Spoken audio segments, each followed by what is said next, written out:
We'll now move to 7B3, report regarding facility maintenance and operations projects. Dr. Gonzalez. Yes, sir. This is a monthly report from the Facilities Maintenance and Operations Department. Dr. Beretta and Ruben Trevino are here to walk us through this month's projects, and this is for information only.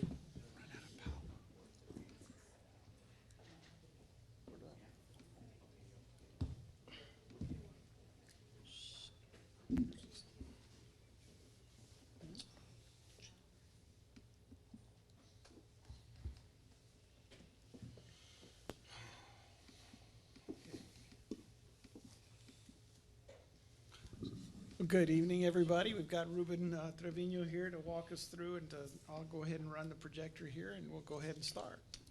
Good evening, Dr. Gonzalez, board members. On our first slide here, we've got, this is a report for the month of March, which we still have a couple of days left. I'm running out of battery. Uh-oh. Need a cord. The Chromebook?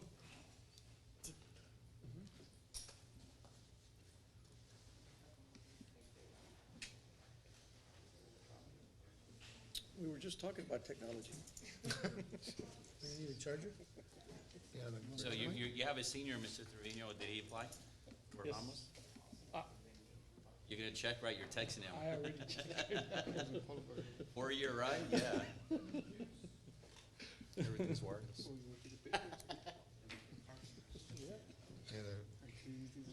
We've switched to everything being wireless, so is there a plug? We overchecked.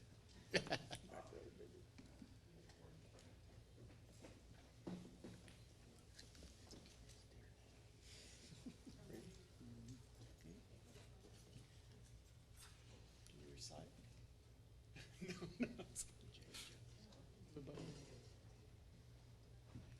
Well, we have the presentation. You have the If presentation, okay. So if you just tell us what slide you're on, we Sure. can see it on the screen. We got a cord. Comes the cavalry. Here.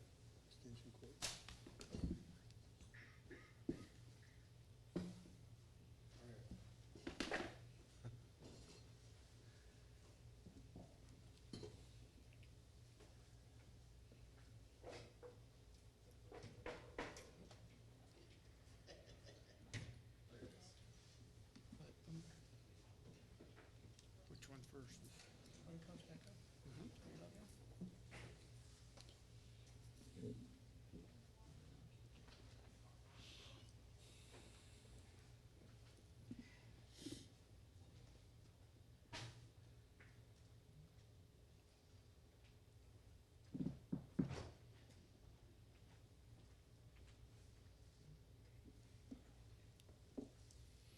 So we have, our soccer team is playing this weekend, right?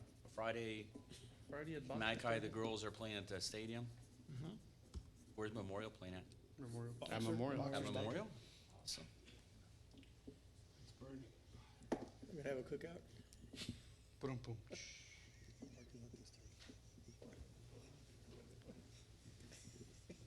Little pony roast. Yeah, we still have two teams in the playoffs.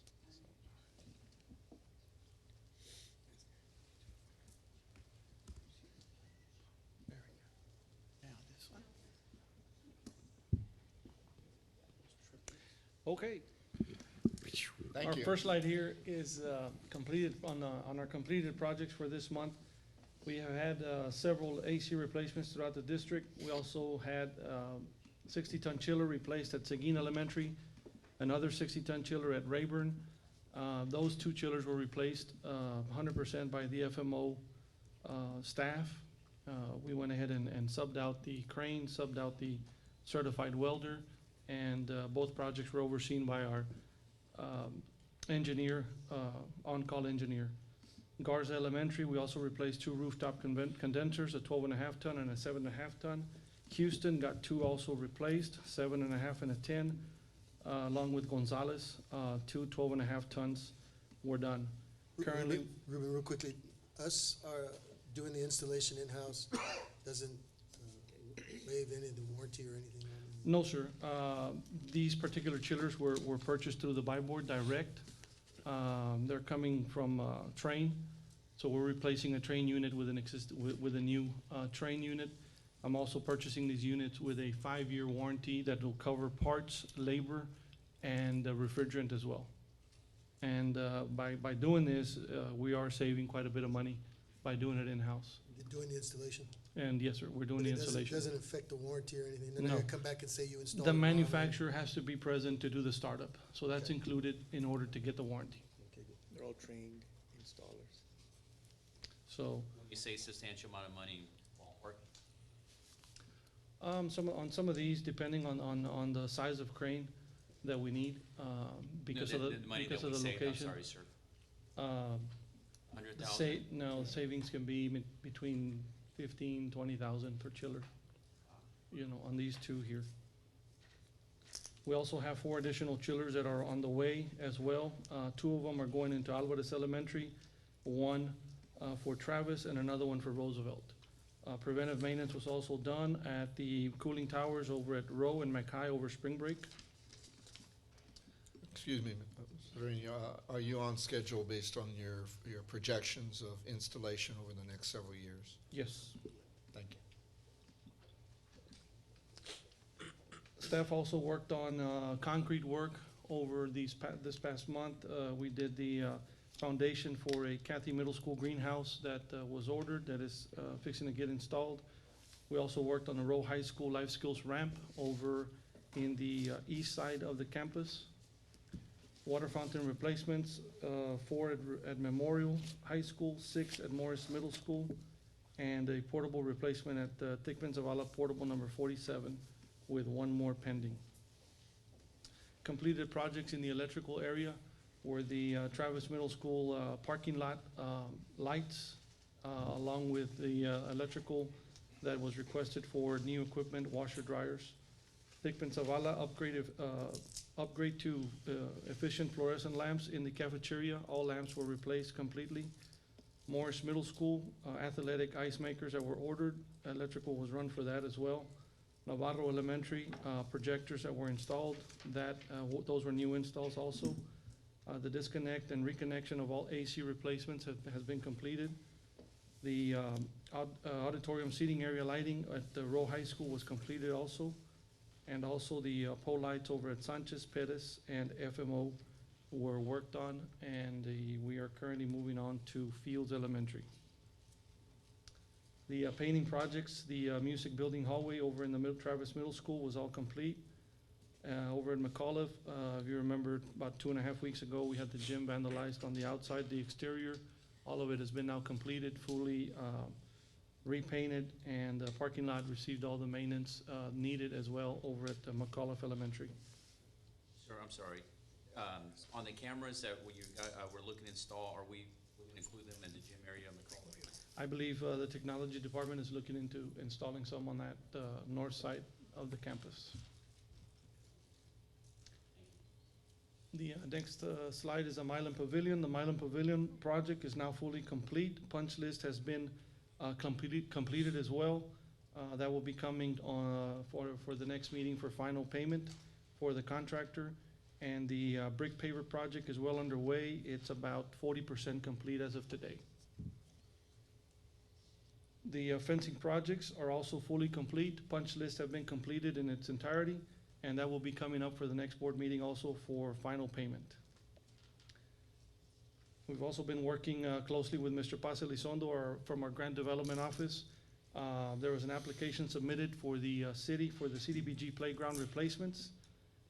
Applications were submitted for several campuses. Alvarez, Escandon, Bonham, Roosevelt, and Seguin were 5 that were presented 2 weeks ago to the CDBG board, along with the principals on hand to present for their designated campuses and staff. And we're now pending approval from CDBG on funding of this equipment. Just to say, just a word, that last word in talking with them, that we're still pending to hear what the overall funding is gonna be for the CDBG at the federal level. So once we know that, we'll have, hopefully we'll have some good news.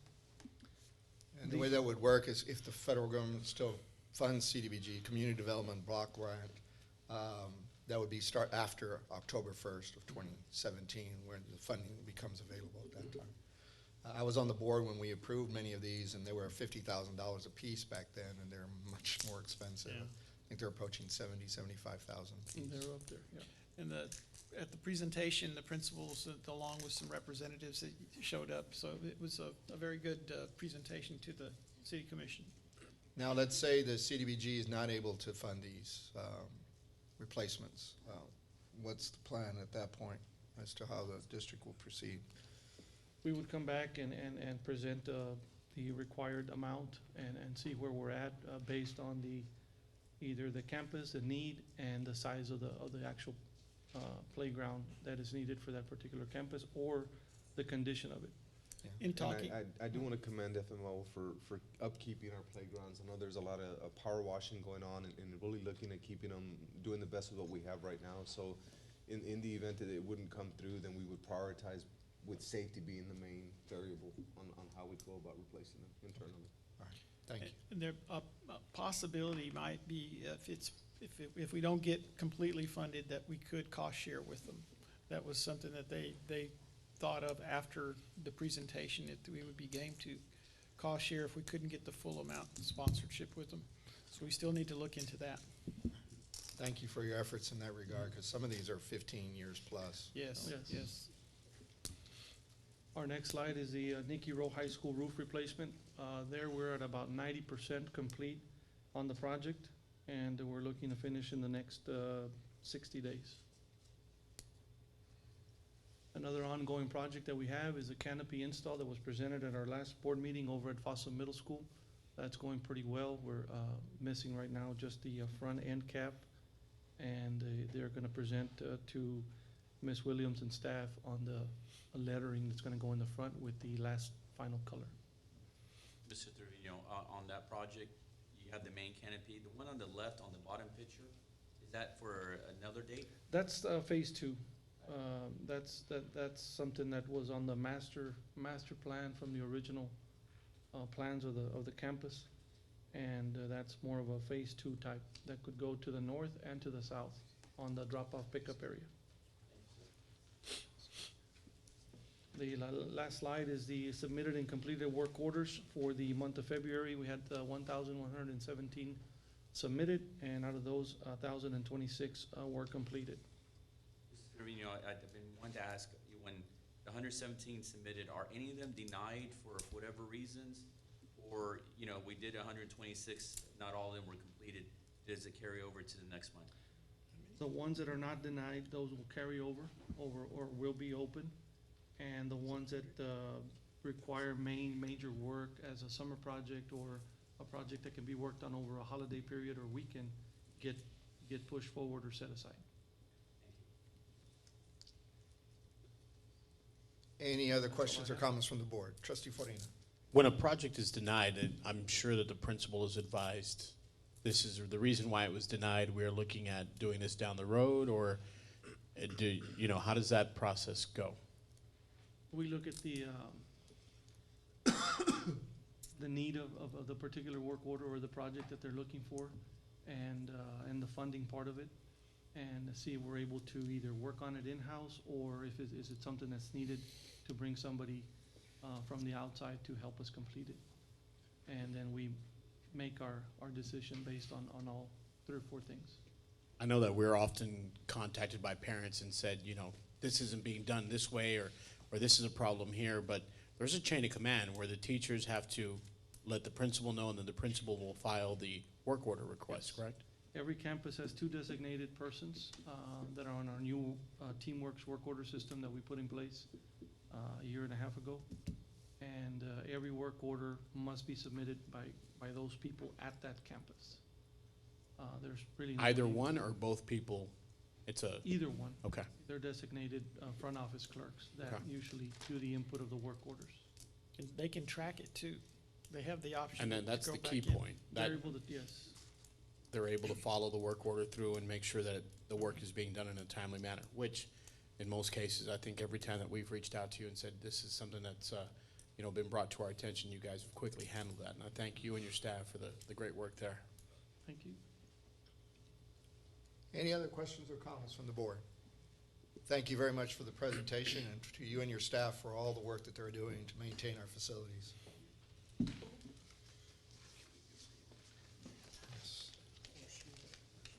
We're about to go into number 4. I'm sorry, Mr. President, before we just move on, quick question for Dr. Barrera. The damage to Memorial, how soon will that be fixed, the Memorial track? They already got estimates in for the track, for the turf, and for the pole vault area. We're gonna have a track meet there, Boxer Stadium here pretty soon. So they're on that. I'm not sure what the timeline as far as getting the repairs done, but I know they're jumping on it. Working on the track already. They started on Friday. We were able to get the purchase orders quickly for both companies. For the track resurfacing, we're waiting on the plate that comes in probably tomorrow or the day after on next day air for the pole vault. And then right after all that is complete, the turf installer comes right after. Is that covered by insurance? Yes. I'm sure they'll be in the next report, so it's not an agenda item, so we appreciate the information as quickly as you can. All right, thank you.